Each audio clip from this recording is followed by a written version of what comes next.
Hello, friends of the paranormal. This is your co-host Stu, and I have the pleasure to be here with Patty Wilson, the paranormalist. Patty, how are you today? I'm doing pretty good. It's a hot Sunday afternoon, but could be much worse. The heat doesn't bother me as much as it used to, but I still get a little weird in the heat. So sorry. Change up in the intro there. We'll try it on. We'll see if we like it. Okay. Okay. And speaking of intro, down in the description of this podcast, there will be everything paranormalist related. There will be Facebook groups, Buy Me a Coffee, Patty's books on Amazon, Patty's blog, all kinds of stuff. It's all down there.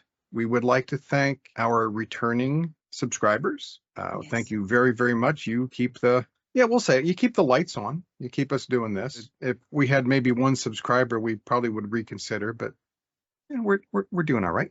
And if you are just finding out about us, we thank you for watching, tuning in. If you would consider clicking that subscribe button and the like, whether it's a thumbs up or a star system or whatever you're on, we would appreciate that. And this is the part in the intro where I wonder if I've done everything. And I said, yep, I've done everything. And then I say, okay, what's our topic for today? So our topic for today are elementals. Oh, goody. Yeah, well, I really am tickled because this is one of those topics that I don't think we hear enough about. And I agree. I mean, we talk about them, like we've told a few stories here and there about elementals, but most people have no clue what an elemental is. So I set out on a journey to give you every possible explanation for an elemental, plus some cool stories, as always. So an elemental, I want you to know, is not just a woo-wooey, new agey type term. It actually is mentioned in Colossians, because where Paul is writing to the Colossians and talking to them, and he talks about elemental spirits of the world. So for those who are biblically inclined, please know that there is a biblical definition, if you will. Now, what that means is open to interpretation. So the most common view is that elemental spirits are earth spirits. They're the earth, wind, fire, water. They are commonly believed to be little g gods of former pagan religions, or spirits from folklore derived from the earth. They are often mentioned as possibly even angels, and in Galatians 3:19 they are talked about in the Old Testament law as well. So they have at least a biblical mention a couple places. They seem to be in some way affiliated with and or possibly a part of the demigod slash little g gods thing that was going on in the pagan world. They have, a mention or a whole set of a pantheon of them in almost every culture in the world, from Native American cultures through to Celtic cultures to Mid-Eastern cultures. Every culture has their thing. I could go into a lot more depth on all of that, but we're going to get into what they are and how they work. So there's first one would be earth elementals are often seen as gnomes.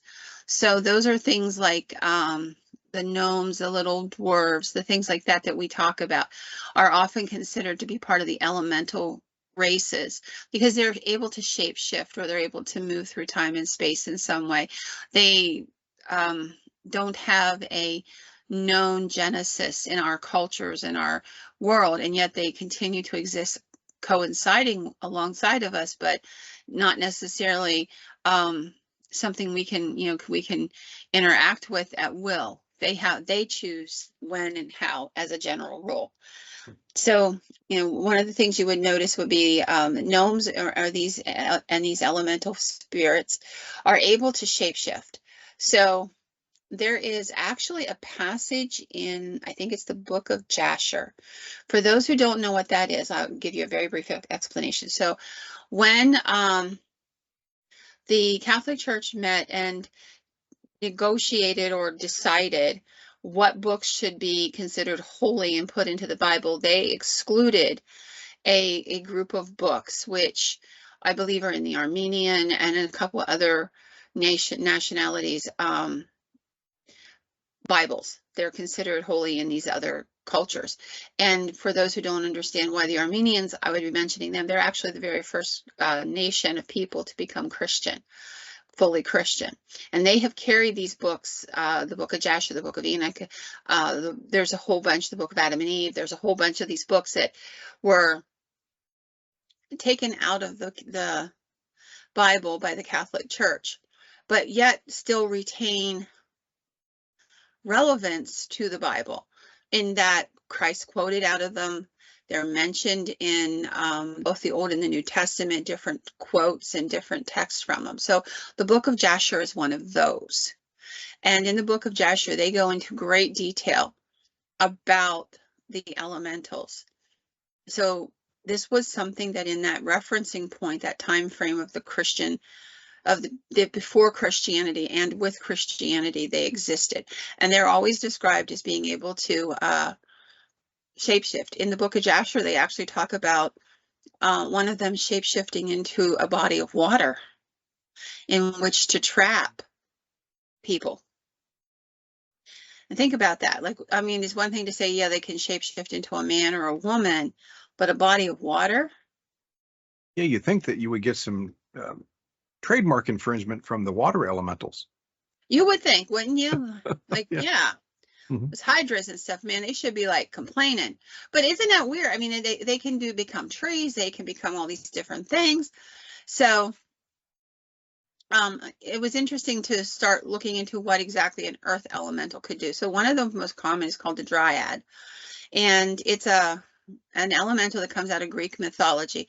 And I have to tell you, as we go forward in this, I have spent the last 7 months on this bizarre journey, understanding that mythology may not actually be myth, that there are other documents that indicate that a lot of what we think of as myth actually has a real explainable origin, and that they are beings that are, at least for the part of the time on this earth. So for example, the Satyr, the sirens, the nymphs, all of those, they very well might have been actual beings. And I will spare you all of this right today because it's a huge and complicated topic and would take us off where I'm headed.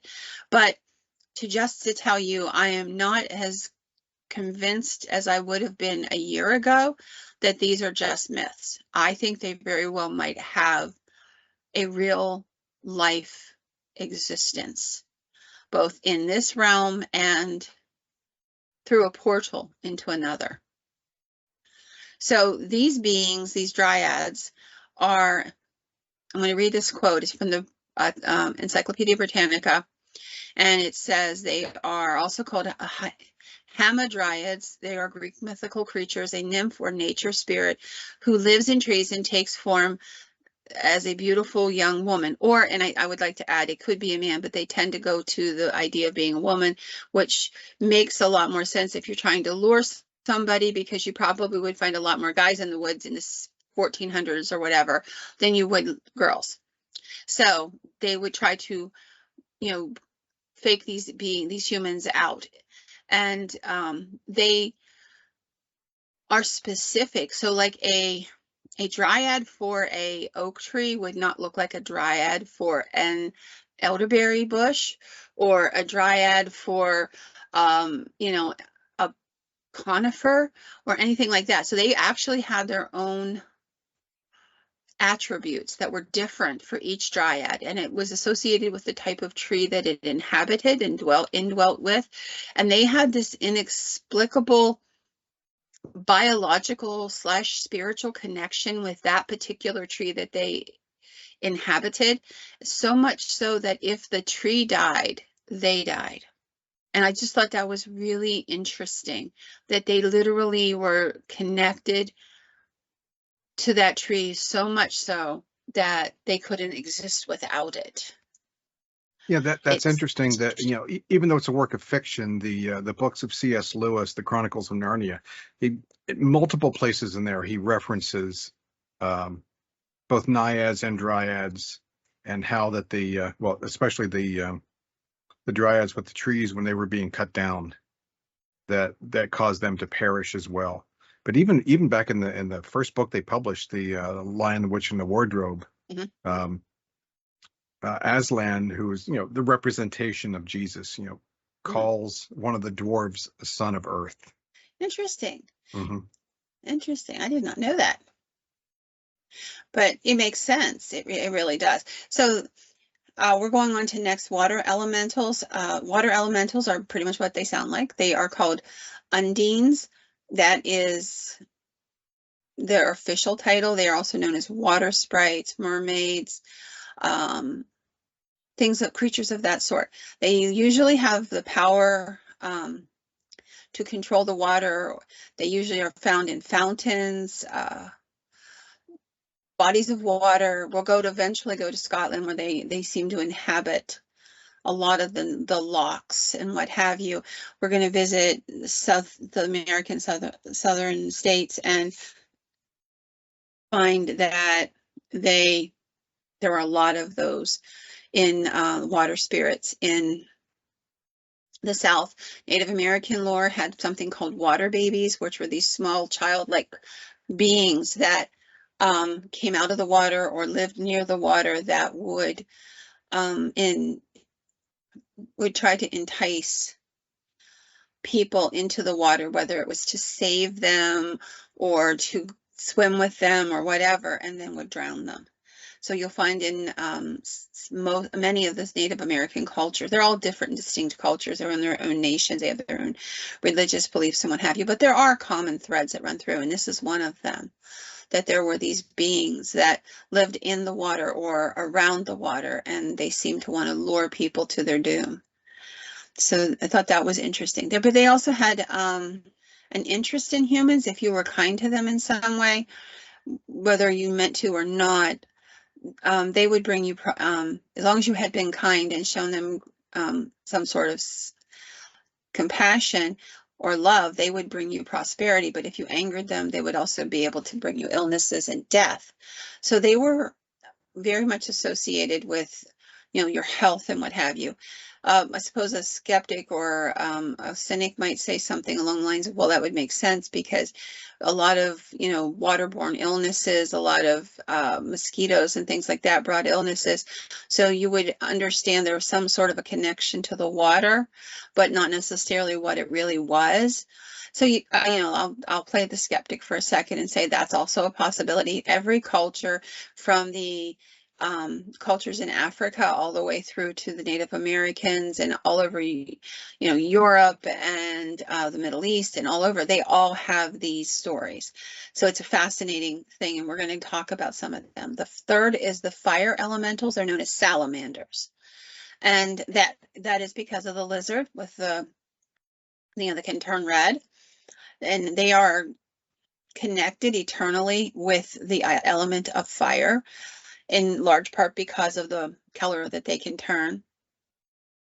These things come in multiple forms, from giants with flaming cloaks and eyes that are literally on burning, and that every time they move, that fire shoots off of them. Can't imagine how terrifying that would be to see. To these shape-shifting, almost shadowy creatures that give off heat waves. And they can be very small or very large, and sometimes they can be fireballs or little tiny balls of light.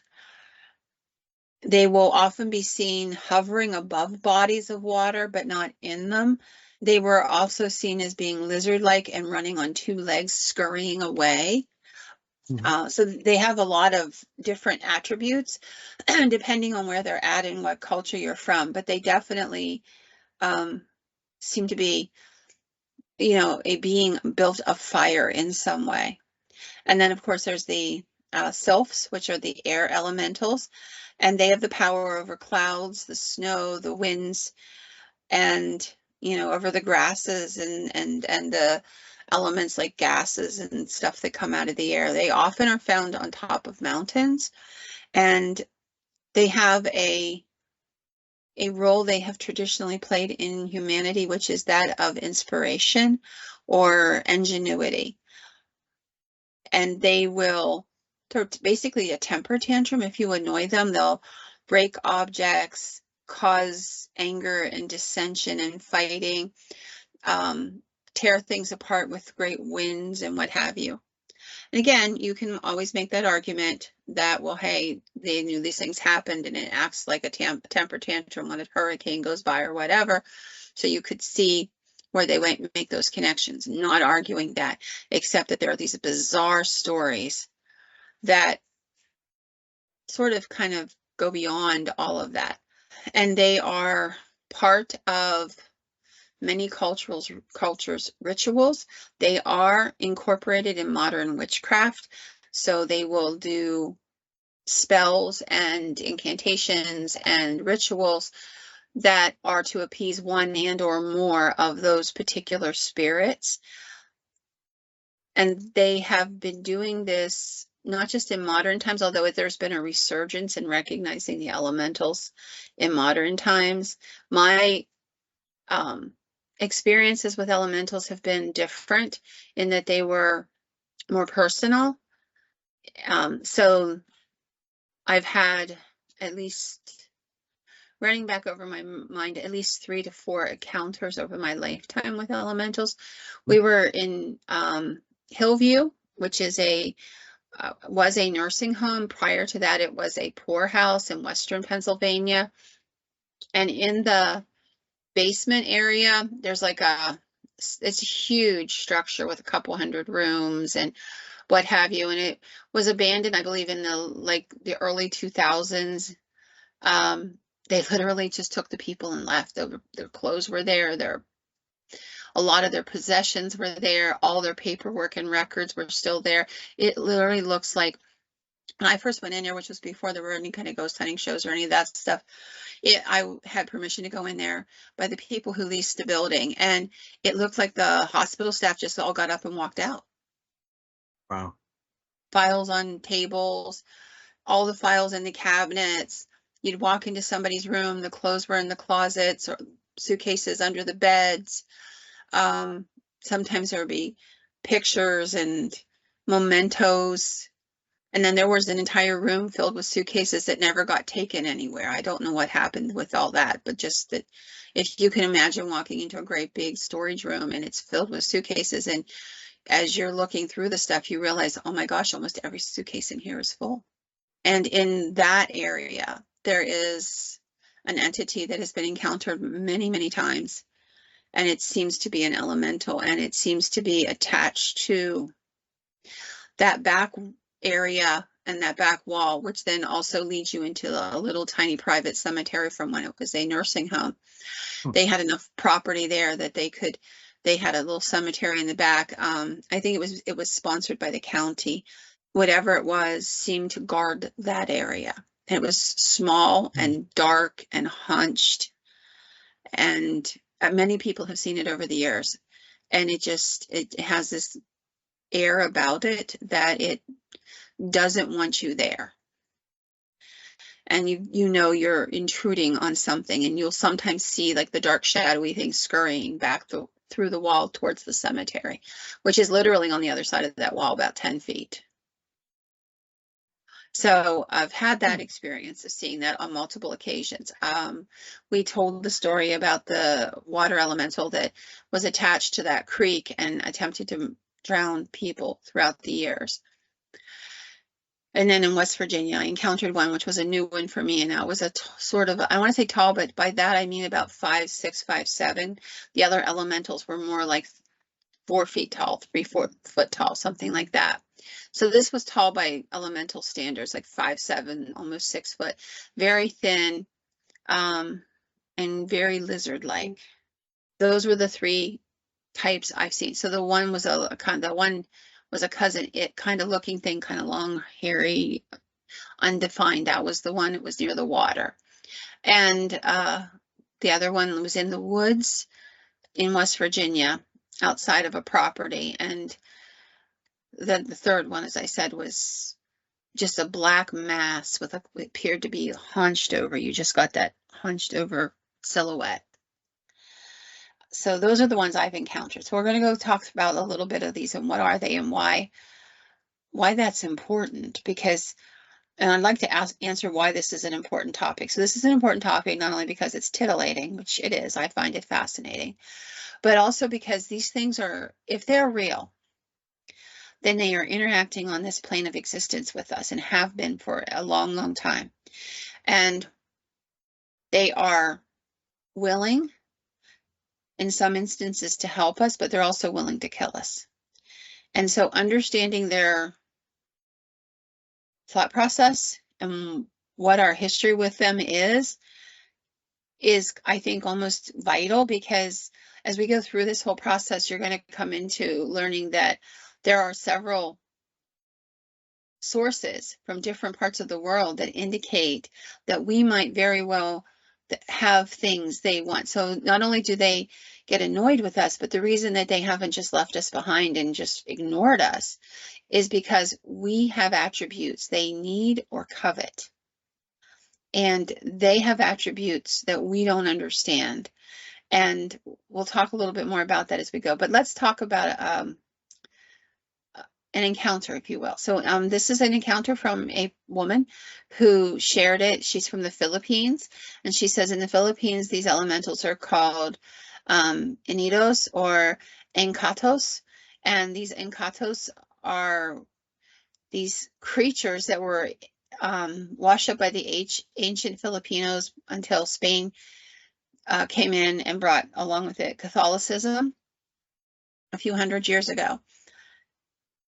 And until the entrance of Catholicism, the Filipino people thought of them as what we would call a demigod or a small g god, and worshipped them. And then as the Catholic priests and what have you came in and heard about these beings, they said they were evil entities and tried to turn the people away from, working with them in any way. But these are nature spirits. They described as they were born with an extra toe, no arms, no legs. They were like special brothers and sisters, is how the person puts it. And then she talks about when she was 16 years old, her family went to one of the main cities in the Philippines, and this would have been in the late 1990s. And she was, they stayed in a house that belonged to a family member that was it was kind of like a timeshare from the sound of it, with letting them use it. And on the first night they were there, they were all really, really tired because they had driven 8 hours to get to this house and get unpacked and get everything taken care of. And it was just a long, exhausting day. And she was on the second floor of the house in one of the 2 semi-private rooms. So the whole first floor is an open plan where you have the kitchen and eating area and living room, all as one large space. Then it would be like a loft with 2 smaller rooms on the second floor that look down at the main floor. And so you can stand at the edge of this one of the loft rooms and observe almost the whole floor below you. And they had a wall of windows on the outside. And it was, this person talks about, like, they were exhausted, but they were also kind of keyed up and couldn't sleep. So they decided to go sit in one of the loft rooms and read a book for a little while and hopefully calm down and then be able to go to bed. So they're in the room, they're reading the book, and they notice that wall of windows. You can't help but look out at it, and it's very dark. This wall of windows looks out on the side of the mountain in the woods and what have you at the edge of this little property. And they're watching, and a ball of light suddenly appears, and it's like a little flash of light, poof, and it's gone. And then it does it again, poof. And now, like, it's catching it. She's catching it by the periphery of her vision. And she looks out and she's really studying it. And this big ball of light suddenly kind of floats in front of them. And estimated it was about the size of maybe a basketball or a little tiny bit smaller. And it's maybe 10 to 15 feet away through that glass, and it hovers at the second floor level as though it's studying her or studying it. And then all of a sudden it darts away past a tree, and as it passes a tree, it turns into 1,000 little points of light and zips along, hits around the next tree, passes through, and it's a ball of light again, zips around, passes behind another tree, and pops out, and it's 1,000 little points of light again. And it almost had a tail whenever it was moving, almost like a comet tail. As it was moving along, it was moving that rapidly. And it had a contrail of glowing light that sort of faded very, quickly thereafter. And whatever it was, the girl got up and she's looking out the window now because it's moving so fast and moving and farther out into the woods, and she wants to see it further and study it. And she said at one point she was very frightened of it. At first it was curiosity, then it was fear. What is this thing? I've never seen anything like it. Then the curiosity kicked in again, and she jumps up to follow it to be able to see it further as it's moving. And every time it passes behind a tree, it flips back and forth between the points of light and a ball of light, point of light, ball of light, back and forth, back and forth. And it zips off into the woods and then bursts again into points of light, and then just disappears behind so many trees she can't see it anymore. She said, I don't know what it was, but I've always thought it was an elemental. I can't explain to you why. I only know that it convinced me it was. But the next day she talks to her family. She tells them this crazy story, and her stepfather says it was St. Elmo's fire. So she looks it up and she's like, nah, wasn't St. Elmo's fire. And then a couple years later, she heard about swamp gas. And she said, not only was there no swamp in this area, I mean, because you can't have swamp gas without a source, someplace that would leak the gas. But there was nothing of this sort around there at all. So and then when she started looking, you can look on the internet now and see examples of swamp gas and St. Elmo's fire, whatever. And there's all there for you to look at. None of the examples looked in the slightest like whatever it was. And she said, fire doesn't glide the way this mysterious white light did. Not to mention that the shape would change. It scattered and reshaped itself over and over again.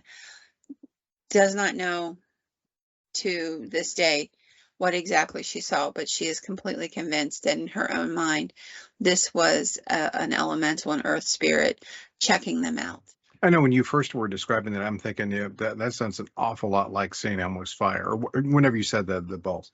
And I've seen images or videos of St. Elmo's fire before, but it typically keeps the same shape and then just moves and definitely doesn't break apart into 1,000 little points of light. So that seemed unique. Yeah, I mean, I can't imagine what we did. And I've heard there's different places in the United States where there's like the Browns Mountain Lights and all that, you have those kinds of stories, but it's always very similar, and it's like a single light or a small group of lights that move in tandem and what have you, but not little tiny points of light that shift in shape and restructure itself like this. This was very fluid from what it was described. Yeah, that also brought to mind the Marfa lights, Marfa, Texas. Yeah. So I just thought it was a really interesting story to start us out. And the fact that her head went to elementals as she began to look for the other side. Well, what if it isn't that? What if it's this? What if it's that? And began to try to debunk herself, and then has kind of, at the age of she's at now, said, I have no other explanations. I just have always felt that this is what it was. So that was my first story. Now the next story is about is told by a young man who, when he was a little boy, he ended up moving with his family to Florida, to a little tiny area, very rural, and they would sell catch and sell tropical fish for pet stores. That was what their job became after his Okay. dad lost his regular job. I mean, somebody has to do it. So they lived in southern Florida and did this. When he was about 7, his family had, like I said, a significant setbacks. Dad lost his job. Family members said, hey, we have this house trailer down there and a part-time business. If you go down and run it full time, you can make the profit off of it, and we'll let you stay in the house trailer. So him and his twin brother are moved into the small extra bedroom of this old house trailer that his parents restart their life in. So in the middle of the night, one night, he's about 8 years old. He wakes up and he sees a shadow figure with glowing red eyes. It was odd because I can't imagine being a small child and seeing it and waking up and watching it and then falling asleep. But this is what happened multiple times. So he wakes up, it's still there, it's moving around between him and his brother. And then I guess because you're little, you don't know what else to do. You eventually your brain just shuts off and you fall back to sleep. So he wakes up again and again, seeing it like 3 or 4 times throughout the night. And then early morning hours, he wakes up yet one more time. And he said there was nobody in the room but him and his brother and a little dog. And he said, for some reason, I knew there was something under my bed. So I got up and I turned on the night lights and I began to push the bed aside to prove to myself that there really wasn't anything there. But that's not what happened. He said underneath the bed there was a body, not a normal body. It was a man-sized body, but grotesque, covered in what appears to be Spanish moss and skin like bark. There was no point of reference. It was just this massive thing. It was laying in a more or less fetal type position. And as he's got the bed pulled out a little ways, and let me tell you, if they got 2 single beds in one of them old house trailers, God bless him, he probably had a 3-foot radius. He could move that bed if he was lucky. And so he's looking at this thing, and it doesn't look at him. It's got its back like up into the air where he can see it. Its head is tucked down, and it says, leave me alone. I don't want to be bothered by you, and turns over. And he said, I didn't know what to do. So I pushed the bed as best I could back to where it belonged. And I laid down. I didn't know what to say. And I just, stayed in bed waiting for daylight. Didn't tell anybody because he felt like he was going to be made fun of. And in the next few weeks, he said he had a dream over and over again of a small, squat being, gray and furry, with bulging eyes and a green mane, pointed teeth, and claw-like hands. It called itself the Crowman, the Creature King, in this dream. And he had this dream multiple times. He said, I don't know what it is, but I believe it was an elemental. And he was letting me know that he lived on this land with us, that this is what his name was, and I was to let him be. That was the message he took from it. Wow. I cannot even imagine. So, I mean, how terrifying would that be? Yeah, I mean, looking back at it, I mean, and you say how old he was again? It's about 7 or 8, he says in the. Okay, yeah. So definitely wouldn't have the presence of mind to. Well, I mean, he put the bed back, and I'm assuming he got back into the bed, but wouldn't have the presence of mind saying like, "Go, who are you and what are you doing here?" Yeah, maybe I think when you're little, you just get frightened and you just want the status quo back. Well, you think that he would have had some presence of mind at least to follow the instructions to leave the thing alone. But basically what he did, he just pushed the bed back and like sat there waiting for daylight. So, and then he has another incident, which he says happened when he was almost 50 years old. So now fast forward to, he's an adult now, he's 50 years old. He's in Charlotte, North Carolina. And he said, I'm, working. It's my whole life has changed. I haven't thought a lot about what he calls the earth elemental, which was that first event. So now he's working in Charlotte, and he said he started to have these nightmares. And at first he wasn't even aware he was having them. His wife would wake him up and say he was having nightmares. He was never plagued by nightmares prior. And he said it was always the same dream. I was walking through a warehouse. There was these huge fish tanks around, and in this one single hose hanging out of this one tank, large round hose, and something was leaking out of the hose. He said when I got closer, I could see it was an arm, very pointed nails, a shock of white slimy skin hanging out this hose.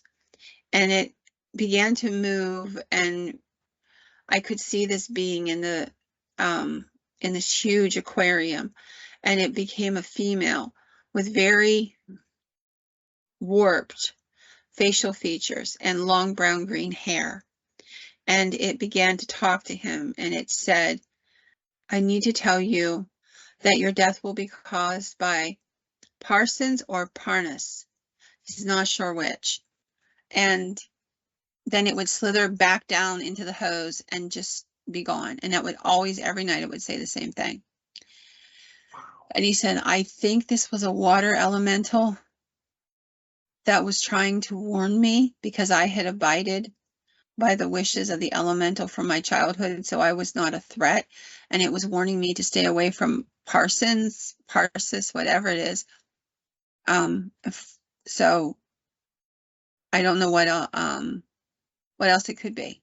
And he shares this. Yeah, wouldn't that be a heck of a nightmare? And a half, yeah. I can't even imagine.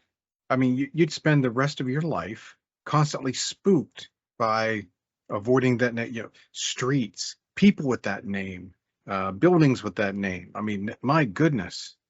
I mean, Yeah. you'd be constantly looking over your shoulder for the rest of your life. Yeah, I mean, like that would just key. It would be something. Hi, this is Parson, Smith or something like that. Parson. I wonder if this is the one. It could be referring to the role of a parson. Yeah. Goodness. I mean, it's just it was just really crazy. The nightmare. I just thought I sat when I read it the first time and I was like, oh my gosh, that just made my skin crawl, and there's not a whole lot that creeps me out at this point in my life, So I'm gonna refer back to we were talking about the dryads early on. So I wanted to say that in mythology, they are considered minor immortal goddesses and gods with long lifespans, and they are intertwined with us, and they are fascinated with parts of us, and so are the fire elementals. So fire elementals, they are streams of energy that twist and crawl.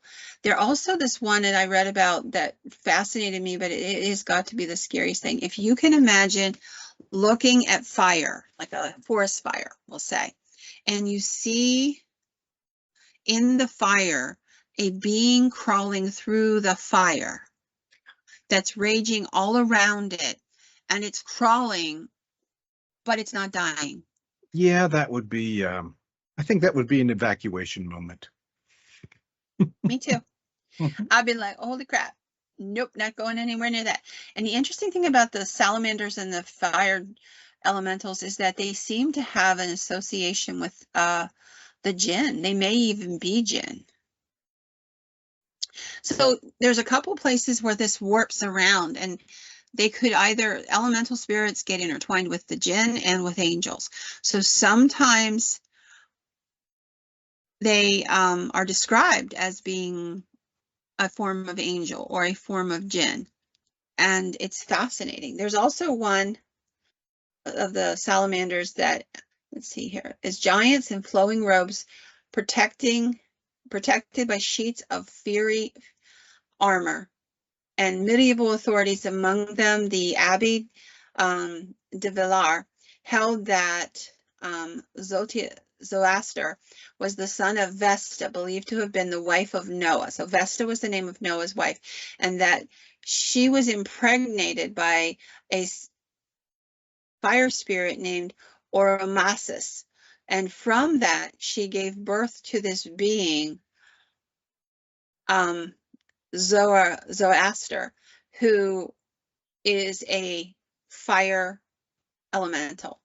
And because of that piece of folklore, there in Persia, the altars were kept, there was a pit of fire that was kept burning all the time as a reminder that this was a small g god kind of being. And then we move into, there are forks of flame that will ring the mast of ships, St. Elmo's fire. The salamanders that presented with this were considered the most powerful of all the elementals, and their ruler was a magnificent flaming spirit known as Jinn, D-J-I-N.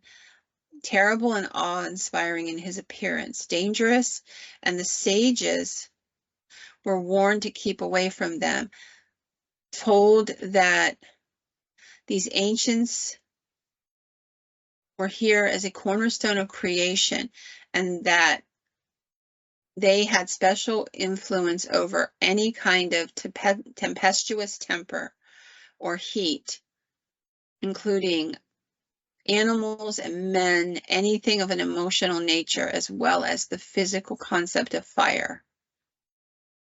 And that they also served another purpose. So this was, I thought, kind of interesting.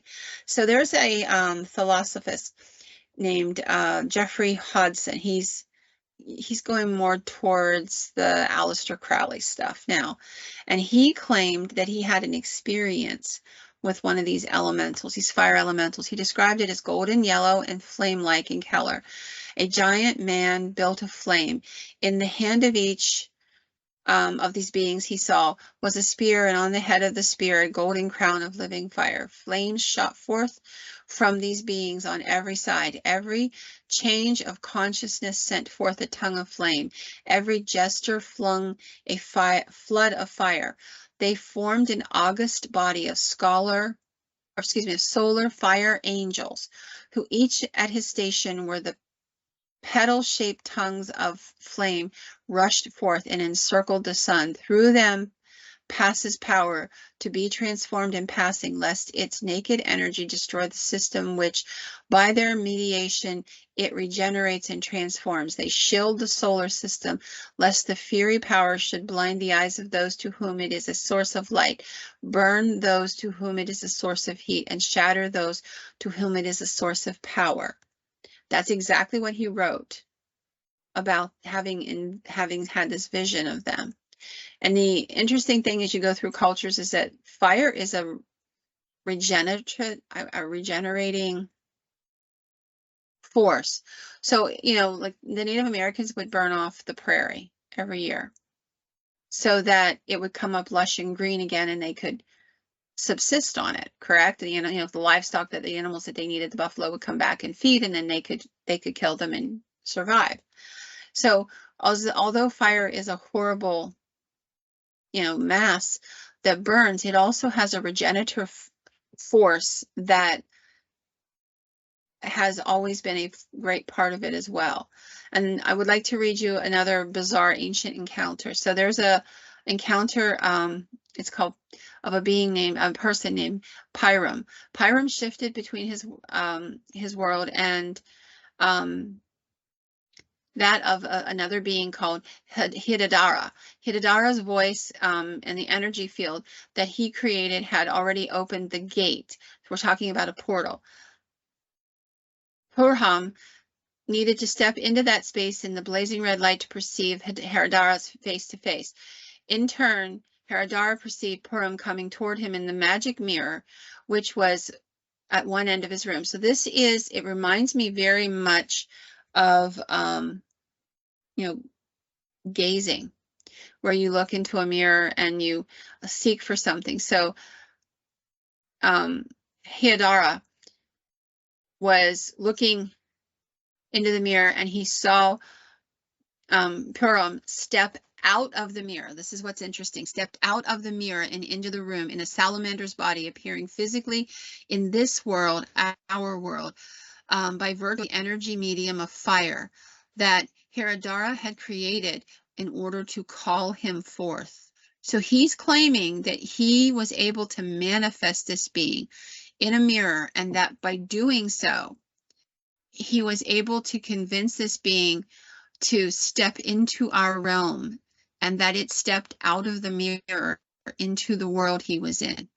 Going back into ancient times, the sorcerers and magicians would attempt to summon these fire elementals, and you had to have great purity and a amazing grasp of magic in order to control these spirits and survive it.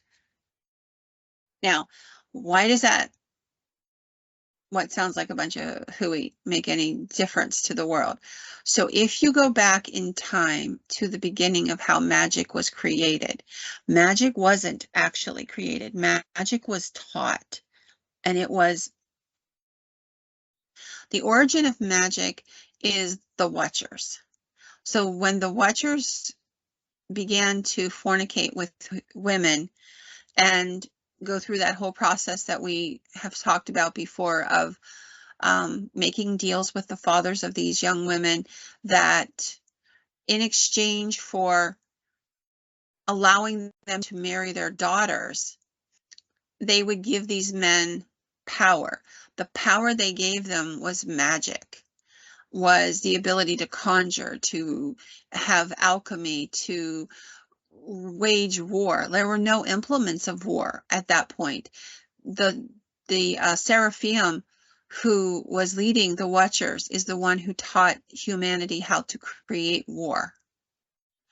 And so by saying that there were magicians and sorcerers that attempted to and could manifest these small god deities, we're saying that there was a way in which they were taught to do it. There was a source, and by everything I can understand, that source were the angels that came to earth and turned into what we call today the Watchers. So there were hidden in history, and we're finding now so many things hidden in history. There were ways to call these beings and bend them to your will. I had maybe would have bought some ancient Druidic rite or something like that, or Solomon in his ring, but that this was something that was able to be taught. And I thought that the reason that these beings and we exist hand in hand, so it says there's less than a handful of mortals who have ever walked by my side. This is an entity that was conjured by a man who survived it. He said, this being told me there's less than a handful of mortals who have ever walked by my side and survived, and only one or two are willing, like you, to enter the domain where I reign without having to disguise their fear and trembling. I oversee all fire on earth, and I care not much for your race. I am not arrogant. I just have no respect for human beings because they have not sought to discover the power hidden in their hearts. They think power is external to the self, that it is to be found in the ability to bind matter or subject other living beings to their will. What does that mean? That the power is inside of us and it has been all along, and we have been foolish and not realized it? That they covet something about our power and our souls. And there's a quote further down that talks about this. Now, this might sound like crazy and, interesting stuff, but think about it. There are indications that some of these elementals kill us for the reason, not just because they hate us, but because they need our souls.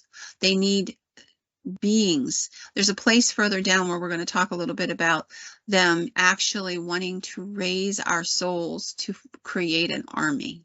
Well, I mean, if you had an adversary, wouldn't you want to seek out the most powerful of those adversaries, or the ones that would become most powerful, and eliminate them first? Exactly. Yeah. So I mean, that just sounds like a I don't want to say a reasonable tactic, but certainly understandable. Yeah. And think about it, like they can't die, but they can't win. They don't have the visionary power we have. They're literalists, and they don't have a soul. but they're fascinated with all of the things we have that they don't. And, you know, I just thought it was a really interesting series of thoughts that we're in some sort of a symbiotic relationship with them, even though we don't as a species recognize it anymore. And they're using us and we're using them in some fashion. I found it extremely interesting. And I went down through, in Celtic belief, men were not created by gods as much as they were descendants of gods. All of the Gauls assert that they were descended from Dispater, and this, they say, has been handed down to them by the Druids. Dispater was a Celtic underworld god of fertility, and statement probably presupposes myth, like that was found in the primitive peoples. But it is a belief that they are the descendants of gods from the underworld, and Tither, the dead returned to him, who was ancestor of the living as well as the Lord of the dead.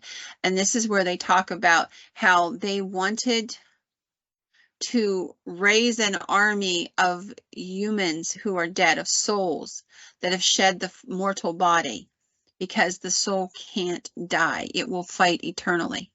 Now, there's a frightening thought. But I'm just sitting here thinking of, how do you respond to that? Yeah, Germanic and Scandinavian myths tell us of Odin, who would eventually need the souls of the dead humans to help him in his final battle to prevent all things from being destroyed. So perhaps it is perhaps necessary for humans to be mortal so that they can join his army. This could be his reason for creating us, if Odin did. And then it says, he points out, the author Briggs points out one aspect of fairies, that is, they cannot mature, nor can they ever be a hero, while humans, on the other hand, mature and grow physically strong and emotionally stronger. Saving the world from Armageddon would require something other than capricious, playful beings. Instead, it requires creatures that are not afraid to die, beings who seek out the warrior's life and are always striving for more. Those are qualities of humans that immortals and magic-bearing beings would have a difficulty obtaining on their own. Thus, they covet those things in humanity. And you thought I was going to tell fairy tales. Interesting, huh? Very much so. I mean, during this whole episode, I've been thinking of, several different things. One of which is, I'm sure you've seen the video. It's been around on the internet for a long time. It's an either an Asian or an Arab man standing in robes and sandals, and it looks like a columnar bit of cloud right next to him, and it's like moving, and and he walks over to it and like goes to touch it. And so I don't know if that was manipulated in some way, but it looked like, yeah. And when I first saw that, I'm thinking, if it hasn't been manipulated, that's some kind of elemental, because you don't see a cloud form on the ground and then travel around and, keeping its shape, and that was, if you find it again, I would like to see it. I have not. I've seen it on YouTube. So if I find it, I'll put the link for it down below. And then secondarily, I've told the story before of the little men that I saw when I was young, after we moved into our new house in Bellefonte. And that, more than I think about it, since they appeared to me as essentially dwarves or gnomes, but they also appeared to my father as my mother, who was not in the house at the time. Oh, so interesting. So they shifted shape to what it would be. Yes. So that makes me wonder if that wasn't an earth elemental. And if so, I mean, it certainly didn't seem to be malevolent. It was just more observational, wanted to evoke a reaction of some kind. So yeah, now we're going to talk about some, we're going into, there are a lot of missing people stories and a lot of missing child stories. And obviously the vast majority of them are humanly manufactured for horrible reasons. I freely admit that. And there's got to be multiple things, people really genuinely getting lost, people being kidnapped, trafficked, all of that. But there is a classification of these, which I think 411 brought forward a lot. And those are usually people who, for some reason, can't explain where they've been. They get to come back. And it's often after a period of about 3 days. So these are old stories in Ireland, if you will, of women and people who went missing. So this is a story of a young girl from County Wicklow in Ireland who went missing for 3 days. The whole community comes out to search for her. She's, a kid, 8 years old, and they're looking the fields, the dishes, the woodlands, everywhere, the whole town, the whole region.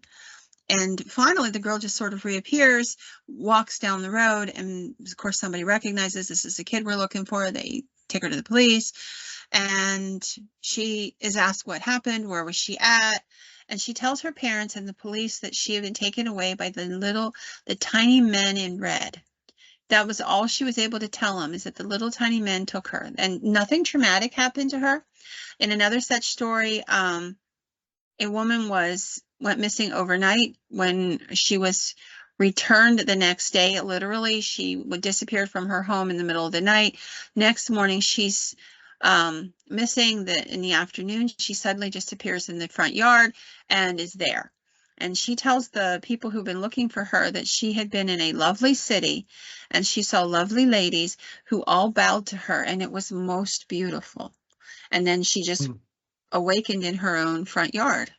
They bowed So to her, they bowed to her. To be revered, or so. Or is it agreed? I don't know. But it was interesting. And then there's the story of a guy from Carlow who had heard that there was a treasure, a fairy treasure, in a fairy mound in the region. Now, you're not supposed to disturb a fairy mound or a fairy circle. And so everybody would just leave it alone, but not this dude. He had a lot of avarice. So he began to dig and hack away in the ditches and the hawthorn trees and what have you, all around it, looking for this treasure. And he looks up and he realizes that a flock of crows, which are a murder of crows, Yep. are literally gathering in the trees watching him. That would be a disconcerting moment to me. Suddenly the man gets very faint. His heart starts to palpitate. He drops the shovel and he realizes he needs to get out of there. So he starts for home. And by the time he gets home, he's got blood coming out his eyes.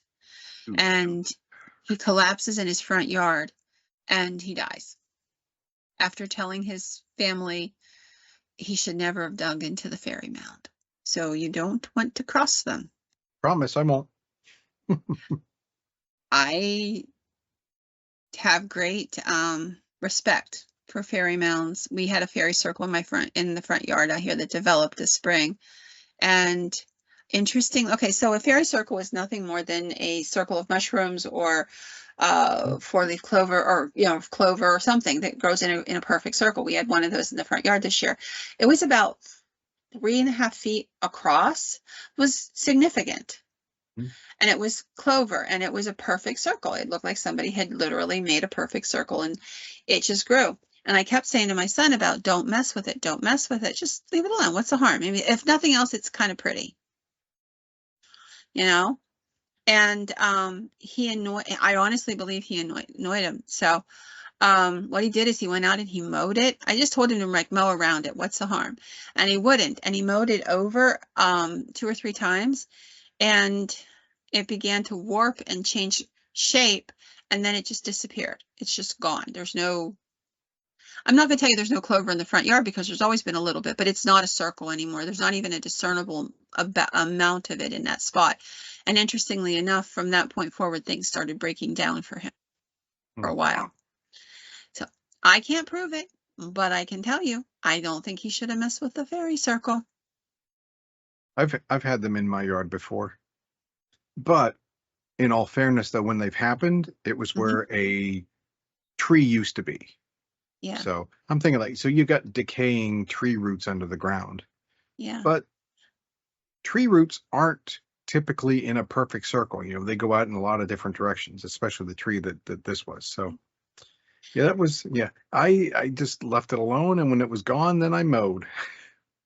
Well, and I have to tell you, in this instance, I can tell you that isn't the issue because there was, I have a history at least for almost 40 years for this particular piece of ground.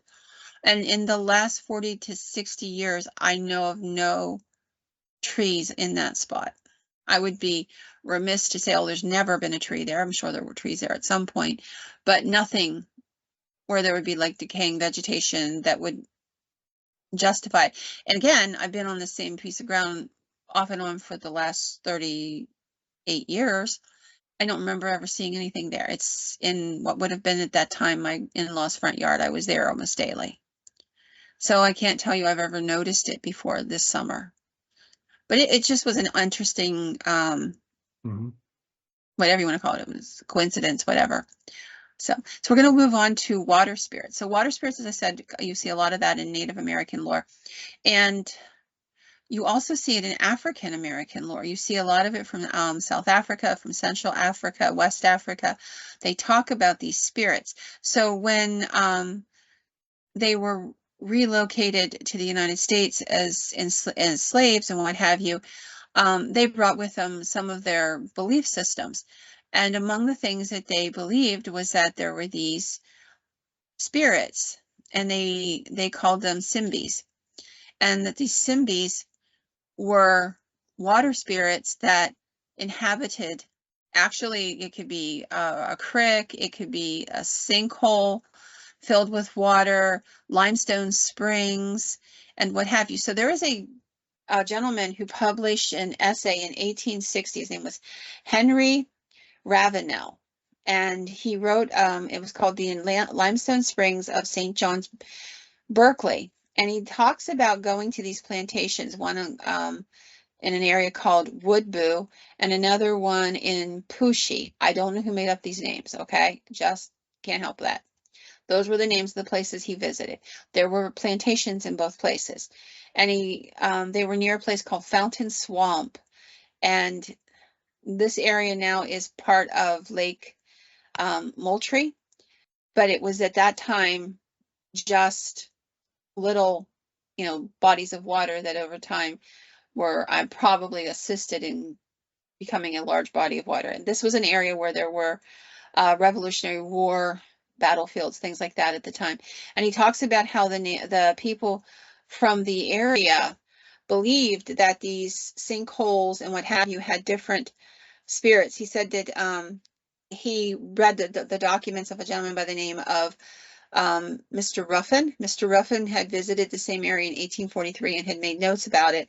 He had visited Woodboo, and he talks about there being subterranean passages of water and limestone and boiling springs, so hot springs, and that these springs and sinks were referred to by the people in the area as the fountains, and there were limestone sinkholes in the area. Interesting, you'll see a lot of limestone areas have a lot of sinkholes.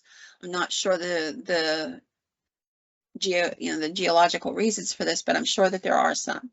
Oh yeah, easily the water goes through it easily, creates caves, and that's why we have so many limestone caves in Pennsylvania. Yeah. Kentucky has huge amounts of them. So yeah, I knew that it was a porous rock. It was a soft rock. Limestone is really easily worn down. So I knew that. So I figured it was probably something along those lines. But anyhow, he talks about how he began to hear among the people stories of the slaves talking about water spirits. Each one was considered to have its own spirit, and its size was determined by the size of the body of water. So if it was a very small spirit, it was because it was in a very small body of water, a little sinkhole or something, and that they were all very different. And he says that he talks about there was one here at Woodboo where the slaves told him that the beast that was there, the elemental, had webbed feet like a goose.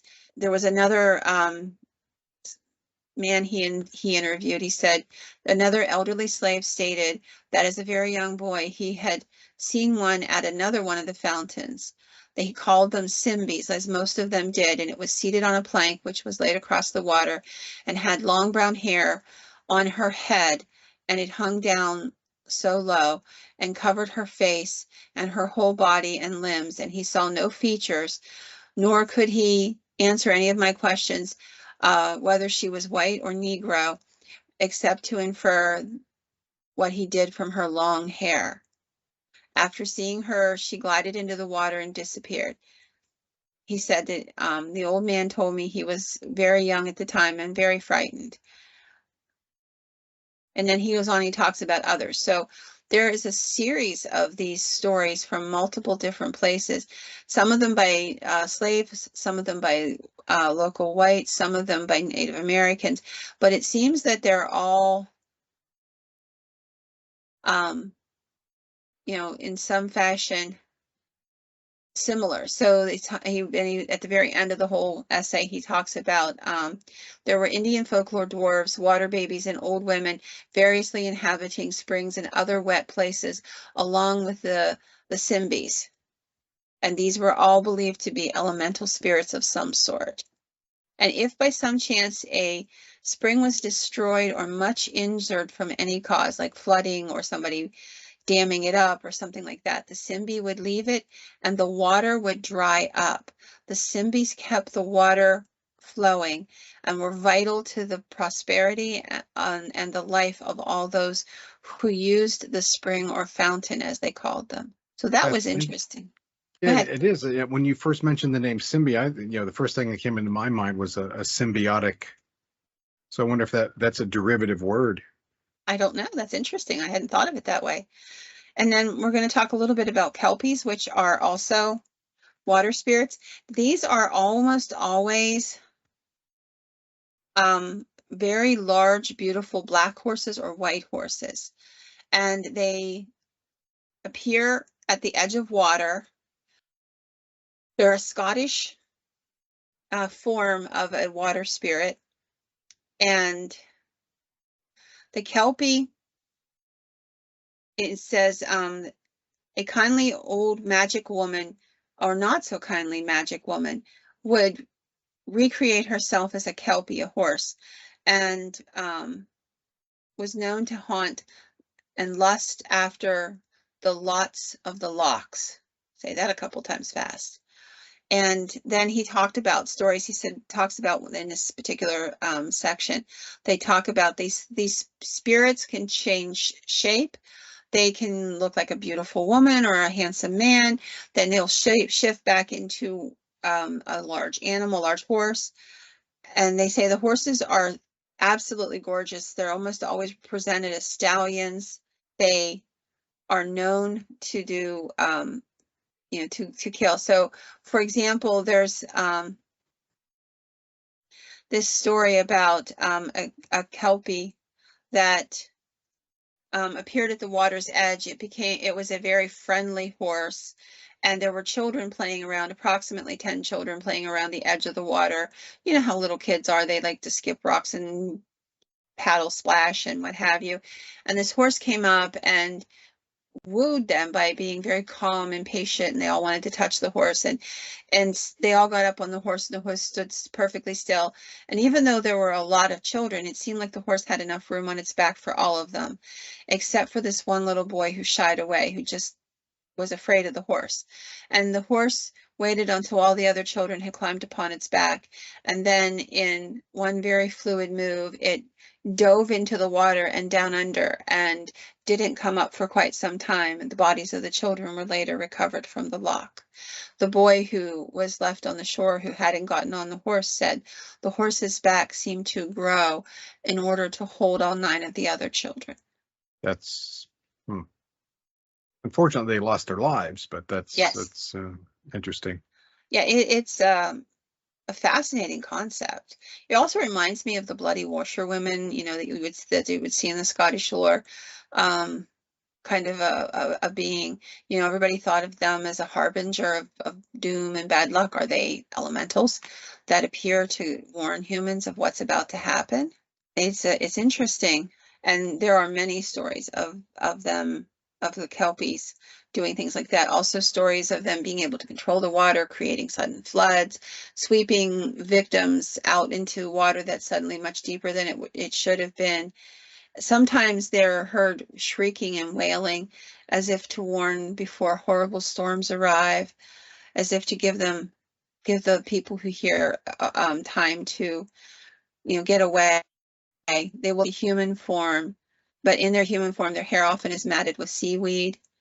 And when they're captured as a horse in their equine state, they can be kept a horse through the use of a bridle marked with the design of signs of the cross, and they can be enslaved as a horse for however long they have that bridle on. And it says that they would be, because they were such big, heavy horses, they could be used to haul foundation stones to construct castles. There's a story of Lord of Morphy, who captured such a draft horse and was said to have enslaved it using this method in order to carry the foundation stones for his castle. They are reportedly difficult to kill, although a well-placed silver bullet could reduce them to a pale mass of formless flesh. And then one last little story. So this is a journalist in 1973 who didn't believe any of this stuff. That's always how that works, isn't it? And, Oh, yeah. hey, I don't believe it. So he's over in Scotland, and his name was Patrick Canning. He was recorded by a journalist and cryptozoologist, Frederick Holliday. You'll find his actual story in a book called The Dragon and the Disc in 1973. And according to him, Canning tells him the story that in 1944, when he was a young lad, he was walking along the shore of Loch Shannakever early in the morning to retrieve a pregnant mare. And when he reached the horse, she appeared to have just given birth to a healthy foal. He was a little surprised because she was ahead of due date, and but pleased. It was a beautiful foal. So he approached the two horses, and as he got close to the mare, she kind of whinnied and acknowledged that he was there. The foal, however, dove into the water and disappeared to not return again. And when he gets back to the barn, he leads the horse back to the barn, kind of rattled by what he had seen. He begins to inspect her in the better light and realizes she is not yet given birth. And he thinks that he must have seen a Kelpie attempting to lead her off. And had he waited longer, the horse would have probably been gone. And a few days later, she actually does give birth to her foal. That's a cool story. Well, I mean, cool, interesting, cool, but Yeah. So with that, I will call us done. I hope everybody enjoyed this really deep dive into elementals. So they are much more than just an earth spirit. They are a possible demigod or being built by gods, demigods, small g gods. My son refers to God as we believe him as the big G God, and all the other things as small g gods. And we have to recognize that these demigods or small g gods existed. I mean, they're there. You can look them up. They're in the Bible. They're everywhere. They go by different names in different cultures, but if you look at their personality traits and the things they demand, it's the same series of beings over and over again.